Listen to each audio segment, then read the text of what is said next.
അബ്ദുൾ റഹീമിന് ഏകദേശം 34 കോടി സമാഹരിച്ച മലയാളികൾ കേരളത്തിന് പുറത്തുള്ള എല്ലാവരും കൂടെ സമാഹരിച്ചു. ഈ സമാഹരിച്ച് പുള്ളിയിപ്പോ പുറത്തിറക്കാനുള്ള നിയമപരമായുള്ള മറ്റു കാര്യങ്ങൾ ചെയ്തുകൊണ്ടിരിക്കുകയാണ്.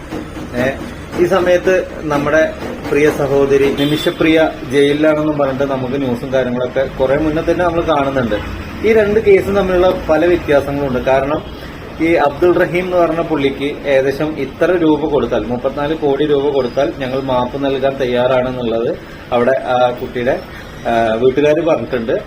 അത് അക്സെപ്റ്റ് ചെയ്തിട്ടുള്ള ഗവൺമെന്റും അങ്ങനെ സംഭവിച്ചിട്ടുണ്ട്. പക്ഷെ ഈ നിമിഷപ്രിയയുടെ കാര്യത്തിൽ, ഈ സഹോദരിയുടെ കാര്യത്തിൽ അങ്ങനെ ഒരു മാപ്പ് നൽകാൻ അവർ തയ്യാറായിട്ടില്ല. ആ മാപ്പ് കിട്ടിയാൽ അവർ പറയുന്ന എത്ര തുകയാണെന്നുണ്ടെങ്കിൽ നമ്മൾ മലയാളികൾ അവർക്ക് വേണ്ടി ചെയ്തു കൊടുക്കും. ഇതിന്റെ ഒരു സത്യാവസ്ഥ മനസ്സിലാവാതെ വർഗീയത തുപ്പാൻ വേണ്ടിയിട്ട് പല സോഷ്യൽ മീഡിയ പ്ലാറ്റ്ഫോമുകളിലും പല പോസ്റ്റുകളും ഇതുമായി ബന്ധപ്പെട്ട റഹീമിന്റെ പോസ്റ്റുമായി ബന്ധപ്പെട്ട